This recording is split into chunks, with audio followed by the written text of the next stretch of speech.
अस्सलाम वालेकुम मेरे प्यारे प्यारे दोस्तों, उम्मीद है आप सब खैरियत से होंगे। मैं भी अल्हम्दुलिल्लाह बिल्कुल खैरियत से हूँ। तो दोस्तों, आप सबके लिए मौत का अफरियत के किस्त नंबर 2 लेकर हाजिर हूँ। जैसा कि आप लोगों ने पिछले किस्त में सुना था कि किस तरह डॉक्टर सिप्तैन की इकलौती बेटी अपने मंगने वाली दिन ही गले में कुछ फंसने की वजह से अल्लाह को प्यारी हो गई थी। कुछ अरसे बाद ही उनका बेटा भी खाने के दौरान कुछ हलक में फंसने की वजह से मौत से हमकिनार हो गया था। उसके मरने पर हर आंख अश्कबार थी। हर कोई यही कह रहा था कि आखिर ये क्या इसरार है, क्या डॉक्टर साहब की फैमिली को कोई पुरस्कार बीमारी लाहक है। हर एक के लबों पर यही सवाल मचल रहा था। डॉक्टर रजा की हालत मुर्दों से बदतर होकर रह गई थी। मौत ने 2 बार उनके घर का रुख किया और उनके 2 जवान बच्चों को दबोच ले गई, लेकिन वो कुछ न कर सके। बस खामोश तमाशाई बनकर मौत को दीदा दिलेरी से तकते रह गए। आखिर वो कर भी क्या सकते थे। मौत से भला कौन मुकाबला कर सका है जो वो करते। उन्होंने घर से बाहर निकलना बंद कर दिया था। अब वो किसी के बुलाने पर भी नहीं जाते थे। क्लिनिक भी बंद पड़ा था। वो सारा दिन अपने कमरे में बंद पड़े रहते और हुरे ऐन और नबील की तस्वीरें हाथों में लिए नज़रों के सामने रखे तकते रहते और आंसू बहाते रहते। जाने खुदा को क्या मंजूर था वो ना जान सके। डॉक्टर सिप्तैन की साली और मरियम की छोटी बहन अनम, जो शादी के बाद लाहौर सिधार गई थी, वो भी बतौर ख़ास नबील का अफसोस करने और बहन का दुख बटाने के लिए आई थी। अनम ने भी अपनी बहन और बहनों को बेशुमार तसल्लियाँ दी और इस सानह को खुदा की मसलहत करार देकर उन्हें ज़िंदगी की तरफ लाने की हर मुमकिन कोशिश कर डाली। लेकिन ना तो वो मरियम का दुख कम कर सकी और ना ही डॉक्टर के लबों पर लगे चुप के खुफुल को तोड़ने में कामयाब रही। यूँ लगता था उन्हें ज़िंदगी से नफरत हो चली है। 15 दिन बहन के यहाँ क़याम करने के बाद बिल आखिर उसने भी लाहौर जाने की तैयारी शुरू कर दी। अनम की फ्लाइट शाम की थी। उस दिन डॉक्टर सिप्तैन कई दिनों बाद घर से बाहर निकले। उन्होंने मरियम और अपने 2 बेटों को, जिनकी उम्रें 12 और 5 साल थी, अपने हमरा ले लिया। अब वो घर पर बीवी बच्चों को तनहा छोड़ देने के हक में ना थे। उनके दिल में एक खौफ पनाह गुज़ी हो गया था कि अगर अब उन्होंने अपनी बीवी बच्चों को तनहा छोड़ने की संगीन गलती दोहराई तो फिर वही मौत का अफरियत अपना भयानक दहाना खोले उनके किसी बच्चे को निगलने के लिए आन वारिद होगा। एयरपोर्ट तक सभी रोते हुए गए। अनम मरियम को रास्ते भर समझाती रही, प्लीज़ आपा, इन हादसात को अल्लाह की मसलहत समझकर कबूल कर लीजिए। आप रज़ा भाई का हौसला और हिम्मत है। आपको गमों से चूर देखकर रज़ा भाई भी हिम्मत हार बैठे हैं। उनका हौसला भी ढह जाता है। प्लीज़ अपने इन 2 मासूम बच्चों की खातिर खुद को संभालें। अनम ने मरियम का सर अपनी गोद में रखा और मोहब्बत से उनके बालों को अपनी उंगलियों की पोरों से सहलाने लगी। अचानक ही मरियम को घबराहट सी होने लगी और उनका जी मतलाने लगा। 1 मिनट के लिए गाड़ी रोकिएगा। मरियम अनम की गोद से एकदम से सर उठाकर बोली और अपने एक हाथ से अपना सीना सहलाने लगी। डॉक्टर रज़ा ने गाड़ी फौरन एक साइड पर खड़ी कर दी। क्या हुआ, खैरियत तो है? डॉक्टर रज़ा ने फिक्रमंदी से दरियाफ्त किया। जी ज़रा जी मत ला रहा है, आप परेशान ना हो। उन्होंने डॉक्टर रज़ा को तसल्ली दी और गाड़ी से उतरकर एक नीम तारीख गोशे में जाकर उल्टियाँ करने लगी। अनम ज़रा जाकर देखना, मुझे मरियम की तबीयत कुछ ठीक नहीं लग रही। डॉक्टर रज़ा एकदम से परेशान हो उठे। इससे पहले कि अनम गाड़ी से नीचे उतरती, मरियम आती हुई दिखाई दी। वो दुपट्टे से चेहरे का पसीना खुश करती हुई गाड़ी में आम बैठी। क्या हुआ, क्या तबीयत ठीक नहीं है? डॉक्टर साहब ने अपना सवाल दोहराया। कहा ना, ज़रा जी मत ला रहा था, सीने पर बोझ सा महसूस हो रहा था, अब खतरे हल्का महसूस कर रही हूँ। आप गाड़ी चलाइए, मरियम ने जवाब देकर सीट की पुछ से अपना सर टेक दिया। डॉक्टर रज़ा ने मुतमईन होकर गाड़ी आगे बढ़ा दी। एयरपोर्ट पर पहुंचे तो जहाज़ की रवानगी में बहुत कम वक्त रह गया था। अनम ने तेज़ी से टर्मिनल की जानिब कदम बढ़ा दी। अभी उसने 4-5 कदम ही बढ़ाए थे कि उसकी समात में मरियम की उल्टियाँ करने की आवाज़ आन टकराई। उसने पलट कर देखा तो मरियम रज़ा वाकई मुंह भर भर की उल्टियाँ कर रही थी। डॉक्टर रज़ा ने उन्हें थाम रखा था। अनम का दिल मचल उठा। बहन की ऐसी हालत देखकर वो अपने कदम रोक ना सकी और तेज़ी से उनकी तरफ लपकी। क्या हुआ आपको, खैरियत तो है? अनम उनकी पीठ सहलाने लगी। कोई चीज़ गले में अटकी हुई है, कोई गोला सा। उनके अल्फाज ने डॉक्टर रज़ा के पूरे वजूद को हिला कर रख दिया था। यही शिकायत हुरे ऐन और नबील ने भी की थी। तो क्या मरियम बेगम भी उनका साथ छोड़ने वाली हैं? ये सवाल नाक बनकर उन्हें डसने लगा। उनके चेहरे पर खौफ की परछाइयाँ रक्स करने लगी। उन्होंने सबको गाड़ी में बैठने के लिए कहा और गाड़ी का रुख CHM की तरफ मोड़ दिया। वो गाड़ी चलाने के दौरान बार बार गर्दन घुमाकर एक नज़र मरियम पर भी डाल लेते, जो अब बिल्कुल निढाल से होकर अनम के कांधों पर सर रखे लंबी लंबी सांसें ले रही थी। अस्पताल पहुंचने से कबल ही मरियम ने अनम की बाहों में दम तोड़ दिया। एक बार फिर डॉक्टर रज़ा कुछ न कर सके और मौत का बेरहम अफरियत उनकी नज़रों के सामने अपना शिकार झपट कर ले गया। वो खामोश तमाशाए बने देखते रह गए। आखिर क्यों मौत ने डॉक्टर रज़ा का घर देख लिया था? क्यों बार बार उन्हीं के दरवाजे पर दस्तक दे रही थी? और ये बात सबसे ज़्यादा गौरतलब थी कि तीनों मरने वाली हस्तियों को तकलीफ भी एक जैसी थी। आखिर क्यों? क्या वाकई मरने वालों के दिन पूरे हो गए थे या इन अमवात के पसे पर्दा कोई राज पोशीदा था? ڈاکٹر سبطین کو یقین ہو گیا کہ کچھ دنوں بعد ان کی باری ہے، اور اس یقین کی وجہ یکی بعد دیگرے ہونے والی 3 موتیں تھیں۔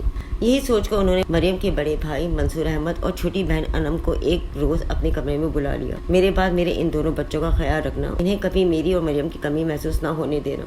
اللہ کے لیے بھائی صاحب ایسی منحوس باتیں منہ سے مت نکالیے، اب دل بہت ڈر گیا ہے، ایسی باتوں سے خوف محسوس ہوتا ہے، منصور نے کہا۔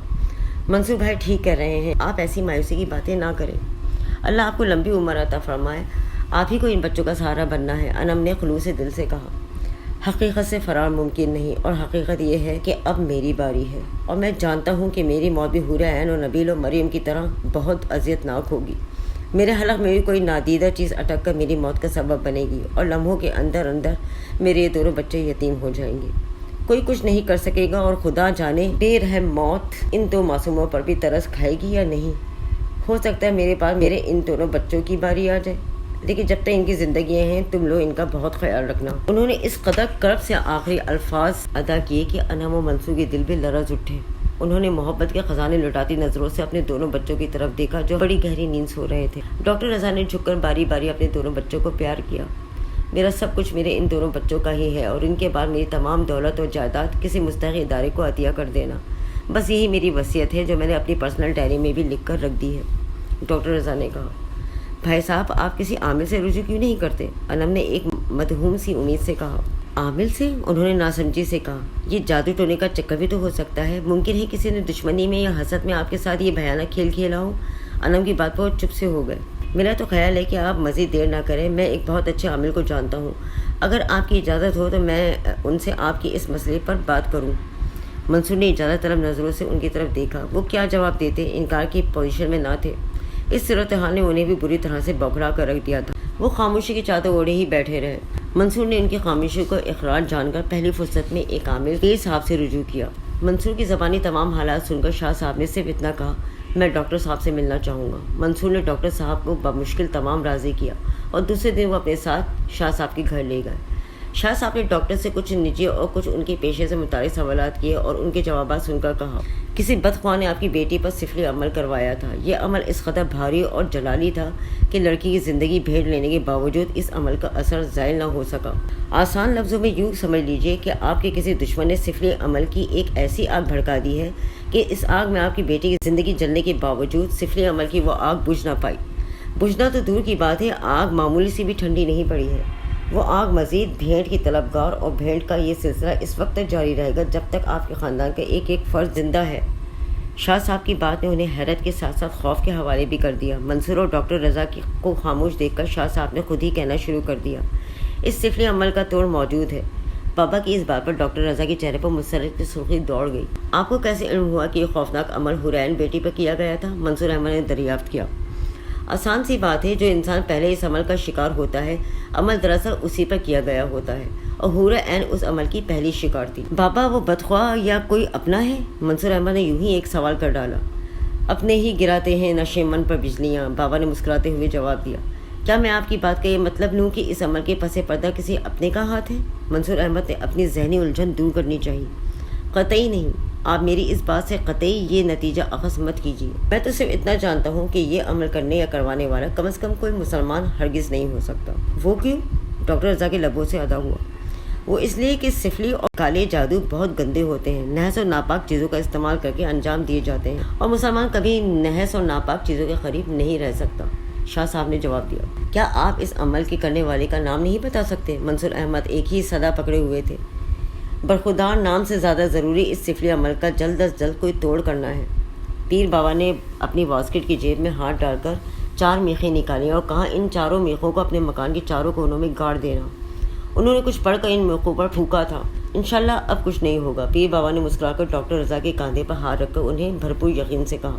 جواباً ڈاکٹر رضا بھی مسکرا دیا۔ ایک دن منصور احمد نے ان سے کہا، آپ پولیس کی مدد لے کر اس انسان کو بے نقاب کیوں نہیں کرتے ہیں جس نے ایک گندے اور نجس عمل کا سہارا لے کر آپ کی ہنستی مسکراتی زندگی کو یوں دکھوں کی جہنم میں جھونک دیا ہے، اور سب سے بڑھ کر 3 زندگیوں کا جس نے خاتمہ کیا ہے؟ منصور احمد کی بات پر ڈاکٹر صاحب ایک طویل سانس لے کر رہ گئے۔ کیا اس کا کوئی فائدہ ہے؟ میں جانتا ہوں کہ اس بھیانک کھیل کے پس پردہ میرے کسی اپنے کا ہی چہرہ ہوگا۔ میں یہ پردہ اٹھا کر مزید دکھی نہیں ہونا چاہتا۔ میں نے اپنا فیصلہ اللہ پر چھوڑ دیا ہے، وہی بہتر انصاف کرے گا۔ ڈاکٹر رضا کو چاہے سفلی عمل کروانے والی ہستی سے دلچسپی ہو یا نہ ہو، منصور نے چپ بیٹھنا گوارا نہ کیا۔ وہ کیسے ایسے بے رحم انسان کو معاف کر دیتے؟ لہٰذا وہ پہلی فرصت میں اپنے ایک دوست سے ملے اور اس سے مدد کی درخواست کی۔ اس کے دوست کے والد محکمہ پولیس میں SP کے عہدے پر فائز تھے۔ ہمارے ہاں ہر شریف انسان پولیس کے چکروں سے دور رہنا پسند کرتا ہے۔ پولیس میں ایسے جادوگر پڑے ہیں جو صرف چھو منتر کا ٹنڈا گھماتے ہیں اور مجرم اگلے ہی لمحے اپنے جرم کا اقرار کر لیتا ہے۔ مجرم تو مجرم، بعض اوقات بے گناہ بے قصور انسان بھی پولیس کے اس جادوئی ڈنڈے کے سامنے وہ تمام گناہ قبول کر دیتے ہیں جو انہوں نے بالکل انجام دیے بھی نہیں ہوتے، یا جنہیں پولیس ان کے سر تھوپ دیتی ہے۔ ڈاکٹر رضا کے کیس میں بھی پولیس کو زیادہ بھاگ دوڑ نہیں کرنی پڑی۔ انہوں نے اپنے کام کا آغاز ڈاکٹر رضا کے خاندان والوں سے کیا۔ یہاں یہ بتانا ضروری ہے کہ منصور کی درخواست پر نہ صرف ان کا نام پوشیدہ رکھا گیا تھا، بلکہ اس کیس کے کسی کے خلاف کوئی رپورٹ بھی درج نہ کی گئی تھی۔ محض دوستی یا یاری میں اس کیس کا دوسرا سرا تلاش کیا جا رہا تھا۔ منصور کے دوست کے والد جو SP تھے، اس نے کیس کو حل کرنے کے لیے ایک جونیئر انسپیکٹر سالار خان کو منتخب کیا تھا۔ انسپیکٹر سالار نے سب سے پہلے ڈاکٹر رضا کے چاچاؤں سے پوچھ گچھ کی۔ ہمیں تو یہ حرکت اعجاز یا شہباز میں سے کسی کی لگتی ہے، کیونکہ ہمارے خاندان سے صرف انہی 2 لڑکوں کے رشتے کی بات مرحومہ حور عین کے لیے زبان پر لائی گئی تھی، اور ان کے رشتے ڈاکٹر صاحب کے ہاں گئے بھی تھے۔ ڈاکٹر رضا کے سب سے چھوٹے چچا نے پہلے ہی قدم پر پولیس کو منزل کے بہت قریب لا کھڑا کیا۔ ڈاکٹر رضا کی طرف سے کیا جواب ملا تھا؟ سالار خان نے دریافت کیا۔ انکار، صاف انکار، بلکہ انہوں نے تو یہاں تک کہہ دیا تھا کہ اس مقصد کے لیے کوئی ان کے گھر کی دہلیز عبور نہ کرے۔ وہ اپنے خاندان میں اپنی بیٹی دینے اور اس خاندان سے کوئی بیٹی لینے سے منع کر چکے تھے۔ کیوں؟ انسپیکٹر سالار خان کے اس سوال پر ڈاکٹر رضا کے چھوٹے چچا نے مختصراً انہیں اپنے بڑے بھائیوں کی جبر و زیادتی کی کہانی سے آگاہ کر دیا۔ حور عین کے لیے آپ کے خاندان سے پہلا رشتہ کس کا گیا تھا، شہباز کا یا اعجاز کا؟ سالار خان نے فوراً اگلا سوال کیا۔ اعجاز کا، وہ میری بڑی بہن رضیہ کا سب سے بڑا بیٹا ہے، جواب ملا۔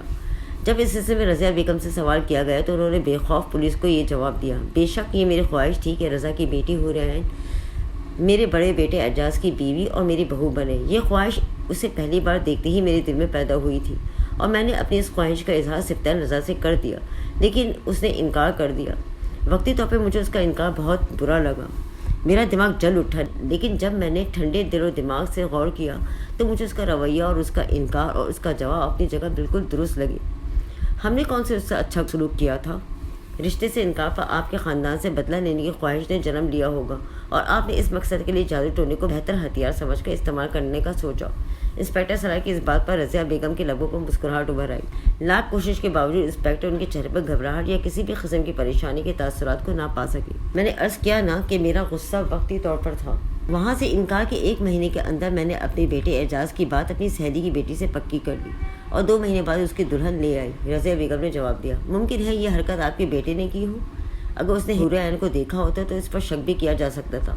اس نے تو کبھی حور عین کو دیکھا ہی نہیں تھا۔ حور عین اس کی بیوی کے روپ میں دیکھنا صرف میری خواہش تھی۔ جب رضیہ بیگم کے بیٹے اعجاز کو سوالات کی گرفت میں لیا گیا تو اس کے جوابات سے رضیہ بیگم کے بیانات کی تصدیق بھی ہو گئی، اور وہ بھی بے قصور ثابت ہوا۔ اب پولیس نے اپنی تفتیش کا رخ ڈاکٹر رضا کے سب سے بڑے چچا صدیق علی کی طرف موڑ دیا۔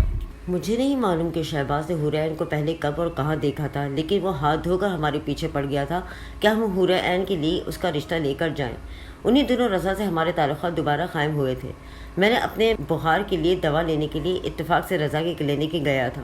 میں نے تو اسے بالکل نہیں پہچانا، البتہ وہ مجھے فوراً پہچان گیا، اور پھر اس نے اپنے ڈاکٹر بننے کی کہانی سے مختصراً مجھے آگاہ کیا۔ پھر ہمارا اس کے ہاں آنا جانا شروع ہو گیا۔ وہ بہت کم آتا تھا، لیکن ہم اکثر اس کے ہاں چلے جاتے تھے۔ شہباز کی ضد سے مجبور ہو کر ہم نے حور عین کا رشتہ طلب کیا، لیکن رضا نے بالکل صاف انکار کر دیا۔ ویسے بھی شہباز حور عین جیسی پیاری لڑکی کے لائق نہ تھا۔ اس کی صحبت بہت برے اور اوباش لوگوں میں تھی۔ ہمیں تو رضا کے انکار سے کوئی دکھ نہ پہنچا، لیکن ہمارا بیٹا شہباز غصے سے پاگل ہو گیا۔ ڈاکٹر ہوگا تو اپنے گھر میں ہوگا، اگر حور عین میری نہ بن سکی تو میں اسے کسی اور کا بھی بننے نہیں دوں گا۔ ماں قسم، میں ڈاکٹر کے بچے کو اس انکار کا ایسا جواب دوں گا کہ وہ مجھے زندگی بھر یاد رکھے گا۔ اس نے غصے سے پاگل ہوتے ہوئے یہ الفاظ ادا کیا اور گھر سے نکل گیا۔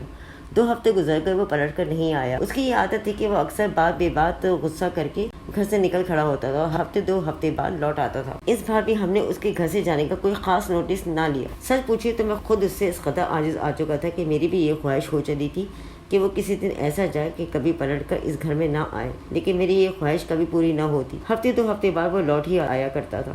डॉक्टर रजा के इनकार के बाद जब वो घर आया तो उसका होलिया ही बदला हुआ था। चेहरे पर दाढ़ी मूछें बढ़ आई थी, बाल उसने अजीब से अंदाज के बना लिए थे। बदन पर एक नारंगी रंग की चादर और उसी रंग की धोती बांध रखी थी। माथे पर सफेद लकीरें खींची हुई थी और हाथ में त्रिशूल था। उसकी माँ उसका ये होलिया देखते ही इस पर बरस पड़ी। मैंने भी उसे खूब सुनाई। हम दोनों की अच्छी बुरी उसने निहायत तहम्मुल से सुनी और फिर कहा, मैंने अपना मजहब तब्दील कर लिया है। मैं मुसलमान से हिंदू हो चुका हूँ। अब मेरा नाम शहबाज नहीं बलराम है, सुखराम का बड़ा भाई बलराम। मैं सिर्फ यही बताने के लिए यहाँ आया था कि अब मेरा आप लोगों से कोई ताल्लुक, कोई रिश्ता नहीं, क्योंकि आप लोग मुसलमान हो और मैं काली माता की कृपा से हिंदू हो चुका हूँ। किसी मुसलमान के घर में रहना मेरे लिए शदीद नुकसान का कारण बन सकता है, इसलिए ये समझ लीजिए कि आपका बेटा शहबाज मर गया। आज से मेरा आप लोगों से कोई ताल्लुक, कोई रिश्ता नहीं है। मैं आप लोगों के लिए अजनबी हूँ और आप लोग मेरे लिए गैर हो। उसने निहायत इत्मीनान से जवाब दिया, मैंने जो कहा है अपने पूरे होशो हवास में कहा है और एक बार फिर कह देता हूँ कि अब मैं मुसलमान नहीं हिंदू हूँ और मरते दम तक हिंदू ही रहूँगा। इस बार उसने सख्त लहजा अपनाया। अब तक मैं यही समझे हुए था कि वो हमसे मजाक कर रहा है, लेकिन जब हमने उसकी आंखों में शरारे से लपकते देखे तो मेरा वजूद कपकपा कर रह गया। खुदा की पनाह, अगर तूने ऐसा किया तो क्यों किया? मुसलमान होने में ऐसी क्या बुराई है जो हिंदू बनने से मिट कर रह जाती है? मैंने गुस्से से दरियाफ्त किया। तुम्हारा अल्लाह अपने पसंदीदा बंदों को दुख, तकालीफ और परेशानियां देखकर आजमाता है, जबकि हमारी देवी हम जितनी लगन से उनके चरणों में अपना माथा टेक कर उसकी पूजा करते हैं, वो हमारी पूजा से खुश होकर हमें 4 गुना ज़्यादा नवाजती है। मेरी देवी ने मुझसे वादा किया है कि वो मुझे एक शक्तिशाली इंसान बना देगी और मुझे शक्तिशाली इंसान बनना है। उसने एक अज़म से कहा, चाहे तो कितने ही शक्तिशाली इंसान बन जा, मौत तुझे लम्हों में फना कर डालेगी। चंद रोज़ा ज़िंदगी में ताकत हासिल करने के लिए तूने अपना मजहब बदल दिया। बहुत ही बदनसीब है तू, तुझ पर तरस आ रहा है।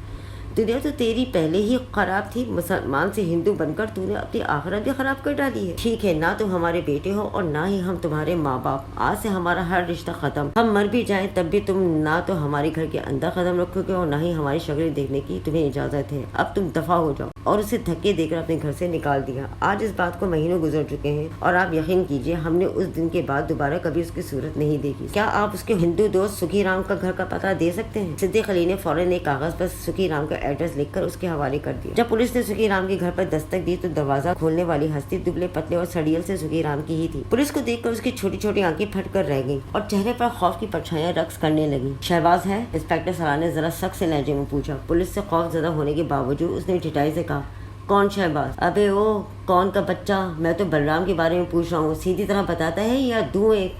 इंस्पेक्टर सलाह ने जरा सा डंडा घुमाकर उसे डराया। जी वो अंदर हैं। उसने एकदम से इंस्पेक्टर का रास्ता छोड़ दिया। पुलिस इंस्पेक्टर सालार 2 सिपाहियों के हमरा घर में दाखिल हो गए। घर अंदर से बेहद कुशादा था। 3 बड़े कमरे थे जिनमें से एक कमरे को मंदिर का दर्जा दिया गया था। उस कमरे में अनवा अकसाम की नाखुशगवार बू बसी हुई थी। एक चौके पर काली माता का बुत रखा था और एक गंदे से होलिया का आदमी बुत के आगे सजदा करने वाले अंदाज में जमीन पर पड़ा हुआ था। कहाँ है वो? इंस्पेक्टर ने पूरे कमरे में सजदे में गिरे इंसान के अलावा किसी को ना पाकर सुखी राम से दरियाफ्त किया। यही है बलराम, मेरा मतलब है शहबाज अली। उसने इंस्पेक्टर की खैर बरसाती नज़रों का जाविया अपने चेहरे पर मरकूज होते देखकर फौरन से शहबाज का असली नाम लोगों पर ले आया। इंस्पेक्टर सालार खान के हुक्म पर सिपाहियों ने सजदे में गिरे इंसान और सुखी राम दोनों को पकड़ लिया। उन दोनों के हाथ पैर मजबूत रस्सियों से जकड़ लिए गए और आंखों पर स्याह पट्टियां बांधकर उन्हें मंसूर की खिदमत में पेश कर दिया गया। ये रहे वो कबीस जो काले और सिफरी जादू के जोर पर लोगों की जिंदगियों से खेलते हैं। क्या इन्होंने सच उगल दिया है? मंसूर अहमद ने हैरत से दरियाफ्त किया। अभी आपके सामने इनकी ज़बानें सारी सच्चाई उगल कर रख देंगी। चंद मिनट ठहर जाइए। हमने इस कबीस के माँ बाप को यहाँ तलब किया है। और चंद मिनटों के बाद सिद्दीक अली अपनी बेगम के हमरा कमरे में दाखिल हुए। रस्मी अलैक सलाह के बाद इंस्पेक्टर सलाह ने गंदे से शख्स की तरफ इशारा करके सिद्दीक अली से दरियाफ्त किया, क्या आप इस इंसान को पहचानते हैं? सिद्दीक अली और उनकी बेगम ने अपनी नजरों का जाविया उस गंदे इंसान पर मरकूज कर दिया। उस गंदे इंसान के बाल औरतों की बालों की तरह इस कदर लंबे थे कि उसकी कमर पर झूल रहे थे। झूल क्या रहे थे? कतई साकित तो बेजान पड़े थे, क्योंकि उसके बाल मनोमैल से लथड़े हुए पड़े थे, जैसे उसने महीनों से सर न धोया हो। दाढ़ी और मूंछों के बेतहाशा बड़े हुए बालों की वजह से उसका सारा चेहरा ही छुप सा गया था, लेकिन चेहरे के जो हिस्से साफ नजर आ रहे थे वो भी मैल की जाती से इस कदर सियाह हो रहे थे कि सिद्दीक अली उसे कतई पहचान ना पा रहे थे। आंखों पर बंधी सियाह पट्टी ने मजीद मुश्किल पैदा कर दी थी। दांत पीले जर्द हो रहे थे और वो जाने मुंह में क्या बड़बड़ा रहा था। चलिए मैं आपकी मुश्किल हल किए देता हूँ। यह आपका बेटा शहबाज है, जो हिंदू बनने के बाद बलराम के नाम से जाना जाता है। इंस्पेक्टर सालार अली का ये कहना था कि सिद्दीक अली और मंसूर हैरत की जाती से उछल पड़े, जबकि बेगम सिद्दीकी के लबों से एक चीख निकल कर रह गई। इंस्पेक्टर साला की सख्ती और तशद्दुद के सामने सुखी राम ने तो अपनी जबान खोलकर तमाम सच्चाई उगल दी, लेकिन शहबाज या बलराम की जबान की बंदिश बरकरार रही।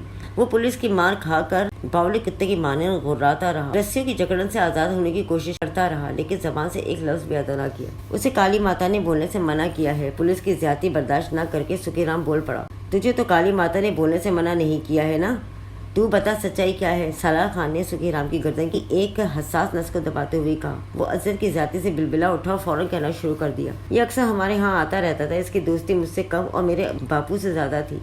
मेरा बापू शुरू से ही जादू टोने का माहिर था। मेरे बापू के जादू टोने से ही जिंदगी की गुजर बसर हो रही थी, और बहुत अच्छी बल्कि शानदार हो रही थी। एक दिन शहबाज ने मेरे बापू से उनके तमाम जादू सीखने की ख्वाहिश का इजहार किया। मेरा बापू जो दिल से यही चाहता था, और इसीलिए वो शहबाज को अपने घर में पनाह देने के अलावा सैकड़ों रुपए जेब खर्च भी दिया करता था। शहबाज के लबों से जादू सीखने की ख्वाहिश का इजहार सुनकर उसकी आंखों में शैतानी चमक औध आई, और उसने शहबाज को जवाब दिया, मैं तुझे अपने सारे जादू टोने सिखा दूंगा, और उसके अलावा एक ऐसा जाप भी बताऊंगा कि तमाम शक्तियों की मालिक देवी काली माता तुम्हारे कब्जे में आ जाएगी। एक बार काली माता तुम्हारे कब्जे में आ गई तो तुम्हारा हर जायज और नाजायज काम यूं चुटकी बजाते ही हो जाया करेगा, परंतु एक मुश्किल है। कैसी मुश्किल? शहबाज ने बेसब्री से पूछा।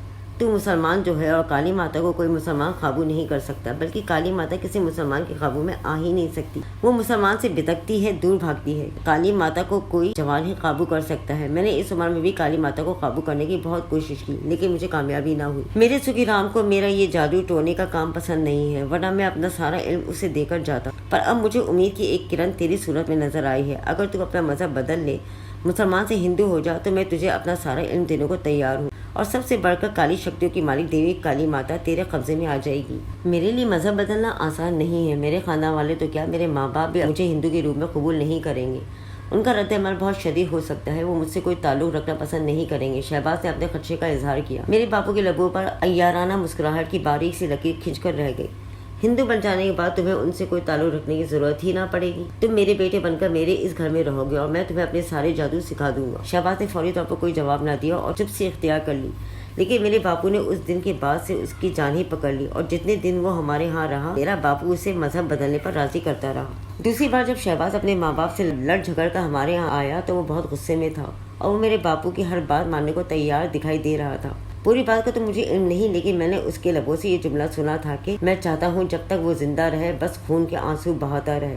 मेरे बापू ने उसे भरपूर यकीन दिलाया कि जैसा वो चाहता है वैसा ही होगा। ठीक है, तो फिर आज से तू शहबाज नहीं बल्कि बलराम है। 2 हफ्ते तक तुझे दिन रात काली माता के बुत के सामने अपना माथा टेक कर ये प्रार्थना करनी पड़ेगी कि ऐ माँ, मुझे अपना भगत स्वीकार कर ले। ये प्रार्थना भूखा और प्यासा रहकर करनी है, और जब काली माता तेरी पूजा से खुश हो जाएगी तो मेरे ख्वाब में आकर मुझे ये हुक्म देगी कि मेरे सच्चे भगत की भूख और प्यास मिटाने का बहुत अच्छा बंदोबस्त कर। और जिस दिन मुझे ये हुक्म मिला तो समझ लेना कि काली माता ने तुझे अपना भगत स्वीकार कर लिया है। और फिर बापू ने 15 दिन के लिए शहबाज को मंदिर वाले कमरे में बंद कर दिया।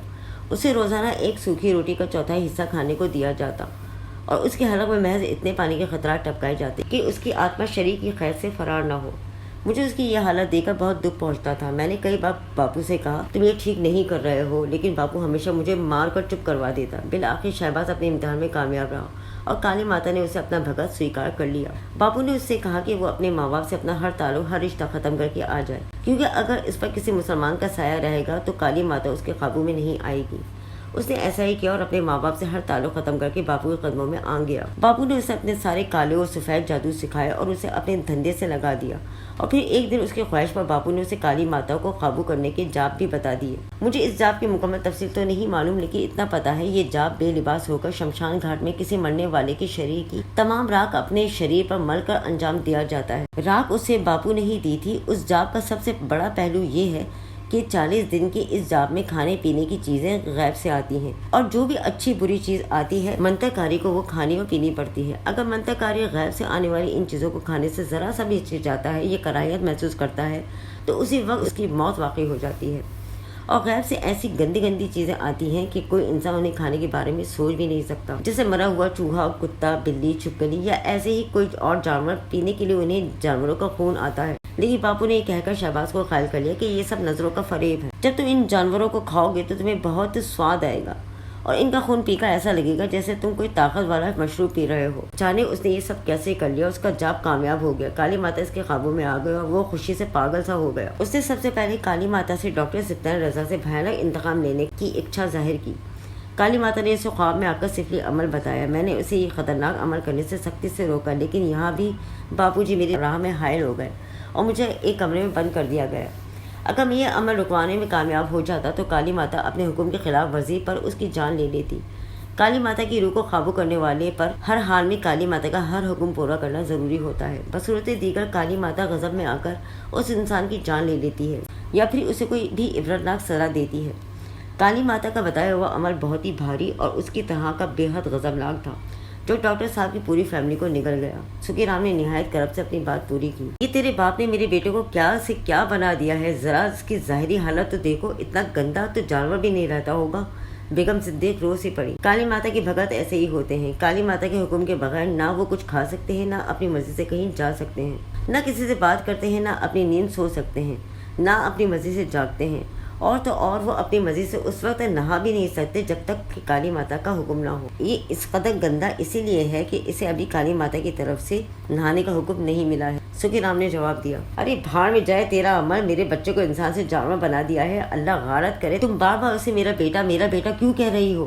اس نے نجس اور حرام جانوروں کا گوشت کھایا ہے، ان کا خون پیا ہے، بتوں کے آگے اپنی پیشانی ٹیکی ہے، یہ ہمارا بیٹا نہیں ہے۔ صدیق علی ایک دم سے درمیان میں بول پڑے اور اپنی بات ختم کر کے ایک جھٹکے سے اٹھ کھڑے ہوئے۔ یہ آپ کا مجرم ہے، آپ اسے جو چاہیں سزا دیجیے، ہم اف تک نہیں کریں گے۔ میں خدا کو حاضر و ناظر جان کر سچے دل سے یہ کہتا ہوں کہ اگر یہ مر بھی گیا تو ہم اس کی صورت نہیں دیکھیں گے۔ آؤ بیگم، صدیق علی نے منصور احمد کو مخاطب کر کے کہا، اور بات کے اختتام پر اپنی بیگم کی کلائی تھامے اور بلرام پر تھوکتے ہوئے کمرے سے نکل گئے۔ یہ اگر قانون کا جرم ہوتا تو ہم اسے بے حد کڑی سزا دیتے، چونکہ آپ نے قانون کی مداخلت سے منع کیا ہے، اب آپ ہی اپنے مجرم کو سزا سنائیے، ہم نے اپنا فرض پورا کیا، ہمیں اجازت دیجیے۔ منصور نے انسپکٹر سالار کا بھی بھرپور شکریہ ادا کیا۔ بلرام کی آنکھوں سے سیاہ پٹی کھول کر منصور احمد نے اس کی گندگی سے بھری سرخ آنکھوں میں جھانکا۔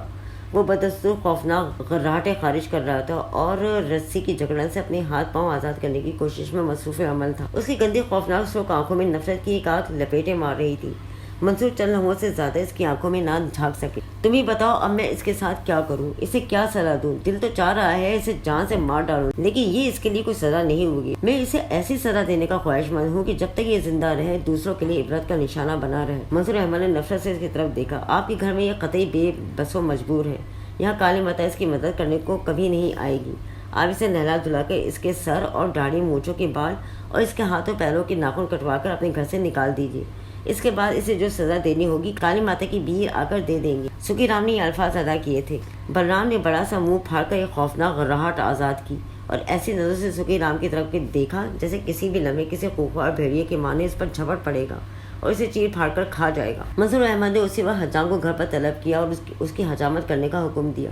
پہلے تو حجام ایسے گندے اور بدبودار انسان کی حجامت بنانے سے انکاری رہا، لیکن جب اسے منصور کی طرف سے پرکشش رقم کی پیشکش کی گئی تو اس نے ناک اور منہ پر رومال باندھ کر دونوں ہاتھوں پر دستانے پہن کر اس کی تمام حجامت کرا ڈالی۔ اس کے سر اور چہرے پر ایک بھی بال نہ رہنے دیا۔ پھر اسی حجام نے اس کے ہاتھوں پیروں کے غلیظ ناخن بھی کاٹے اور اسے زبردستی گھسیٹ کر باتھ روم میں لے جا کر نہلایا بھی گیا۔ اس سارے کام کے لیے منصور نے اسے منہ مانگی رقم دی۔ ہر عمل پر بلرام چیختا چلاتا رہا۔ حجام سکھی رام اور منصور کی گرفت سے نکلنے کے لیے مچلتا رہا، انہیں کاٹ کھانے کی کوشش کرتا رہا، لیکن تینوں حضرات نے ہمت نہ ہاری اور اسے انسان بنا کر ہی دم لیا۔ نہیں! ایک کربناک چیخ مار کر بلرام اپنے ہوش و حواس سے بیگانہ ہو گیا۔ تینوں حضرات نے اسے اٹھایا اور ایک کھلے میدان میں پھینک آئے۔ 2 گھنٹے بعد شہباز یا بلرام کو ہوش آئے تو اس نے خود کو کھلے میدان میں پایا۔ اس سے پہلے کہ وہ اس سوال پر غور کرتے کہ وہ میدان میں کب اور کیسے پہنچے، تو اٹھ گیا بلرام، ہم تیرے ہی اٹھنے کا انتظار کر رہے تھے۔ ایک نسوانی آواز پر اس نے جو ہی پلٹ کر اپنے عقب میں دیکھا، اس کی چیخیں نکل کر رہ گئیں۔ وجہ وہ 4 عورتیں تھیں جو اس قدر بھیانک صورت کی تھیں کہ کیا کہنا، بڑی خوفناک آوازوں میں ہنس رہی تھیں۔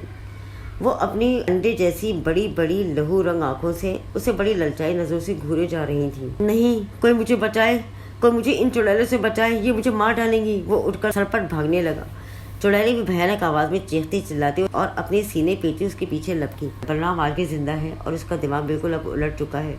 वो सारा दिन महलों और गलियों में भागता फिरता है और वो हर लम्हे चीखते हुए यही कहता फिरता है कि कोई मुझे उन चुड़ैलों से बचाए, ये मुझे मार डालेंगी। उसके चेहरे, हाथों, पैरों और तमाम जिस्म में इस कदर खराशों का जाल सा बना हुआ है जैसे कई हाथों के बड़े बड़े नाखूनों ने उसे बेदर्दी से नोचा हो या खराशें डाली हो।